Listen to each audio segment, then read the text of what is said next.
The mastery of your vortexual, vibrational reality is unspeakable, really. It is not unfeelable, but it is unspeakable. So, you've been hearing us talking about this vortex. We've been spinning in the air, offering this experience of a vortex. And today we are wanting to say to you that that vortex exists and your point of attraction has a relationship with it. In other words, if your vortex is spinning, as we say that it is, in this very high-flying, non-resistant frequency of success and well-being, then you must be in the vibrational vicinity of it in order for what's in it vibrationally to begin to manifest into your actual experience. And we've been describing that point of attraction as your vibrational grid. It's like the framework that will fill in with the details. But you establish the framework, the vibrational framework, and then the details fill in that match the framework that you have accomplished. And that framework we're calling a grid. Maybe there are better words. It's the word we're using for now. Your point of attraction, your grid. So in order to explain all of this to people who are not that accustomed to even thinking in vibrational terms, we've fashioned this analogy of this vortex version of you. And we've been saying to you, we wrote a whole book about it. Get in the vortex. Get in the vortex and then apply your effort or your thought or your vocabulary to something. Today we're taking that vortex version into something that's easier for you to understand by reminding you that there is this high-flying vortex version of all that you want. But there's also a vortex version of what you don't want. Because every time you give thought to anything, you send a vibration that precedes the actuality of it into motion. So there are all kinds of probabilities that you've set into motion. Successful ones, unsuccessful ones, happy ones, unhappy ones.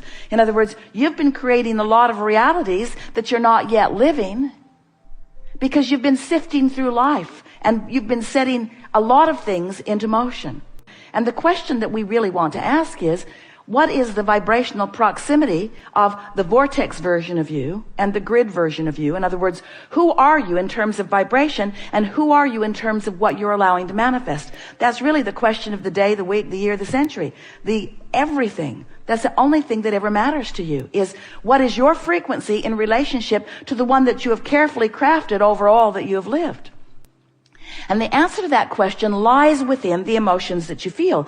The better you feel, the closer those frequencies are. The worse you feel, the more disparity there is between who you really are and what you've come to and what you're allowing yourself to be right now, this red hot minute. What is your point of attraction right now? A while ago, we wrote a book. And in the book, we described the emotional scale, where you might be depressed, you might be feeling fearful, you might be really discouraged, or you might be feeling love, you might be feeling appreciation, or something in between. You might be feeling overwhelmment or frustration. If you're feeling depressed, then revenge is a step in the right direction. If you're feeling revenge, then anger is a step in the right direction. But on this emotional scale, there are frequencies of greater and greater resistance. The worse you feel, the more resistance in the frequency, and the lower the frequency because of the resistance. So when we say to you that you have a very high flying frequency in your vibrational vortex, then that must make you understand that if you can achieve a consistent high flying frequency in your day-to-day offering of thoughts and words and behaviors, that with a little bit of practice, you can get pretty good momentum going. And as that momentum becomes something that's so practiced that it's easy to keep going, then more and more you will be vibrating in sync with who you really are. So there will be little resistance or no resistance between who you really are and what you are wanting and where you're standing, so that you can receive the manifestations. You receive the inclinations. You receive the inspirations. You receive the impulses. You become a cooperative component in your own brilliant creation of life. And when you become a consistent cooperative component to the vortex that you've been creating, then the movement in your life experience is very exhilarating because, first of all, you feel good most of the time. And you have a leverage, you have flowing through you this energy that creates worlds, and what you're accomplishing in terms of how it feels and in terms of how it is perceived by those around you is really magnificent. In other words, when you begin applying the leverage of this energy that creates worlds because you've tuned yourself into the frequency where it exists, then wonderful things begin happening for you. And it's not just the end result that we're excited about for you. It's a joyful journey along the way. So we want to call your attention now to this point of attraction, because this really is where all of your power is. You have the power right here and right now, and nobody else has that power for you. And you don't exercise it very well, but you're going to get better and better at it. You have the power right here and now to affect a vibration, to launch a vibration, to offer a vibration, to enact a vibration, to get a vibration going, to offer a vibration, to emit a vibration, to send a vibration, to send out a signal. You have the ability to do it right here, right now. So we're calling this your vibrational grid. It's like this is your vibration. You know how the frame of a house looks before the walls go up or even the roof goes on? It's a framework that will fill in with all of the textures and fabrics and details of your life. But it's a vibrational grid. That's where you stand. Right here. Right here.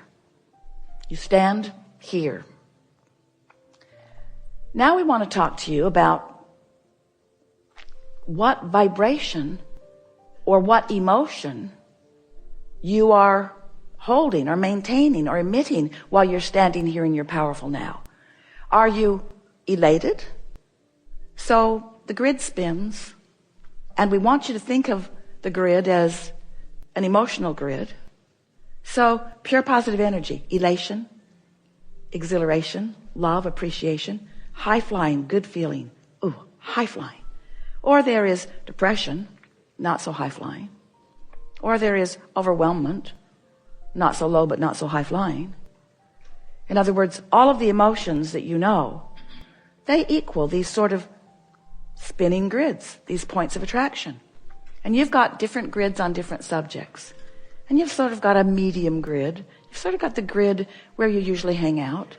So we're going to drive you a little crazy because we're going to call it your grid. We're going to call it your high-flying disc. We're going to call it your spinning grid. We're using every word that we can find because we want you to begin to understand your point of attraction and what you're doing with it. And even more important, we want you to understand the vibrational grid that you're choosing and its relationship to this high-flying vortex that is you. In other words, you can't set your radio dial on 98 FM and hear what's being broadcast on 93 FM. The frequencies have to match up. So we want you to understand that your vortex, the vibrational version of you, all that you've become, it's that you that was you before you came into this body that's been expanding as a result of everything that you've been living in this body. This high-flying vortex that is you has a very high frequency that you got to find if what's in your vortex is going to flow into your reality so that you then can see it, hear it, smell it, taste, and touch it. In other words, you've got to get on the wavelength of it or you're not going to realize it. You're not going to have the actualization, the realization, the manifestation, the demonstration.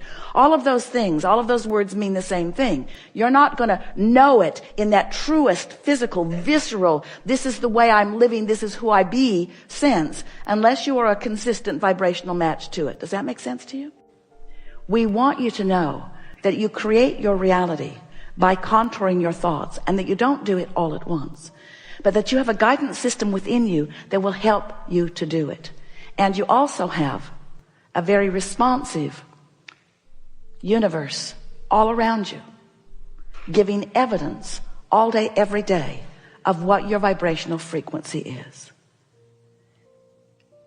Esther had one of the most enlightening and therefore satisfying days of her entire life at the Del Mar Fair, where grandchildren, Kate and Luke, demonstrated the principle of your vibrational point of attraction with such vividness that Esther will never wonder about it or law of attraction again. At the outset, almost the moment that they walked in the gate, Esther said, in her enthusiasm of the magnificent day that was going to unfold, because who doesn't want to be there with all of that? She said, there is a lot to choose from, so if you feel attracted to anything, just point at it. And right away, Luke said, I'm attracted to that. And it was a wheel. It wasn't a game. It was a sort of wheel. And so Luke spun the wheel and won free tacos. She wasn't very excited about. And then Kate spun the wheel and got something she really didn't want. A chance to win something at Knott's Berry Farm. And she looked slightly disappointed, and the nice man said, spin the wheel again, sweetheart. So she did. Got the same thing. The stupid tickets to win something that she didn't want. And she looked slightly disappointed. And the nice man said, spin it again, sweetheart. So she spun it again and got Slurpees from 7-Eleven. Something that she talks about incessantly. So there it began. Kate's world was responding to Kate in the most magnificent way, and Luke's world had turned to manure already. Because not only did he not get what he wanted, Kate did, which just made it so much worse. And then the day unfolded where everything Kate touched turned to gold. There was a basketball game where Luke's really good at basketball. He has a hoop in his backyard and he's really, really good at it. Just came back from Spurs camp. So Luke's throwing the ball and it's just bouncing back, bouncing back, bouncing back. Esther invested close to his college education in the game. 3 more balls, please. 3 more balls, three more, please. Kate threw her first ball and it went right in. And she won a great big Pegasus. Oh, it was so big and beautiful. And Esther looked at Kate and then she looked at Luke. And she could see the momentum had already begun.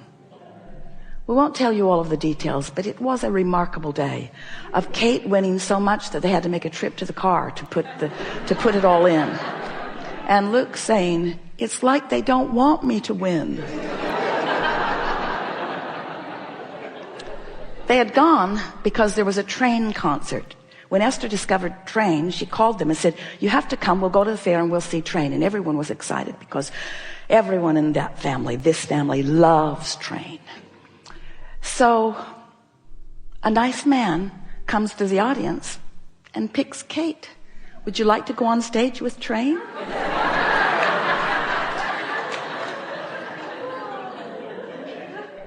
Can you imagine? And are you getting the full implication of all of this? Before the concert, Luke had explained that his favorite Train song was Mermaid, and he knew all the words. That was the song that Kate got to sing on the stage. And then the concert ended. The band left the stage. The audience was thrilled and clapping and clapping and clapping and clapping and clapping, and Train came back. Sang another song. It was so wonderful. And tossed out 3 last t-shirts into the audience. Kate got one of them. And as they left the grounds, Esther thought, I loved this day so much because I've been Kate and I've been Luke. And Luke's been Kate and Kate's been Luke. And everyone I know has been one or the other of them. And it was such a glorious opportunity to watch the speed with which the universe is responding to the chosen point of attraction. And it was also interesting to Esther because she wanted more than life itself to explain to Luke, you see, honey, see how Kate feels and see what's happening, and see how you feel and see what's happening. But it was not a teaching moment for Luke. It never is it? That's not the time to talk about what you're doing wrong. It's not the time to talk about what anybody else is doing right. It's not the time to talk. It's not the time to try to fix it. It's not the time to try to fix it for someone you love, and it's not the time to fix it for yourself. Because the more effort you apply, when that momentum is underway, you can't buck your own current. And that is the